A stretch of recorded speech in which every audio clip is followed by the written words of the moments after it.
राधा वल्लभ शेरवंश। आज के इस वीडियो में हम जानेंगे कि यदि आप अपने क्रोध से परेशान हैं और आप उसे शांत करना चाहते हैं तो ऐसा कौन सा उपाय करें जिससे आपको क्रोध आना ही बंद हो जाए। यदि आप भजनानंदी हैं, आप साधक हैं और आपको फिर भी अत्यधिक क्रोध आता है तो निश्चित रूप से आपको बाद में इस क्रोध आने से पश्चाताप भी होता होगा, क्योंकि कोई भी साधक उस समय आवेश में क्रोध कर जरूर लेता है पर उसे बाद में उस चीज का अत्यधिक पश्चाताप होता है। और उसका कारण यह है कि यदि कोई व्यक्ति क्रोध करता है तो क्रोध करने से उसका सारा भजन नष्ट हो जाता है।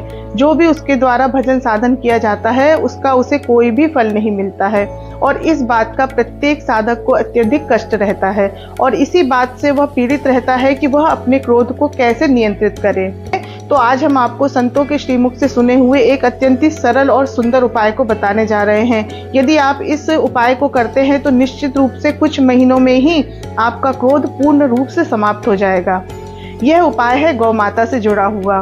गौ माता जो होती है वो रजोगुण और तमोगुण को नष्ट करती है और हमारे हृदय में विशुद्ध सत्य प्रेम को जागृत करती है, हमारा हृदय निर्मल करती है। और यही कारण है कि हमारे श्यामा शाम को भी गौ सेवा करने वाला अति ही प्रिय होता है, क्योंकि गौ सेवा करने से हमारा हृदय निर्मल हो जाता है। इसलिए गौ सेवा के द्वारा ही हम अपने क्रोध को भी नष्ट कर सकते हैं। इसका उपाय यह है कि आपके आसपास जो भी गौशाला हो वहां आप जाइए और वहां जो गौ माताएं बैठी रहती है उन्हें एकटक देखते हुए नाम जप करिए। यह आप जितनी अधिक देर कर सके उतनी देर आपको अवश्य करना चाहिए। इसके पश्चात गौशाला में जो गौ माता के बच्चे होते हैं, जो छोटे छोटे बच्चे या बच्चियां होती हैं, उन्हें भी अपने गोद में लीजिए और उन्हें भी खूब प्यार दुलार करिए, उनके ऊपर खूब प्यार से हाथ फेरिए।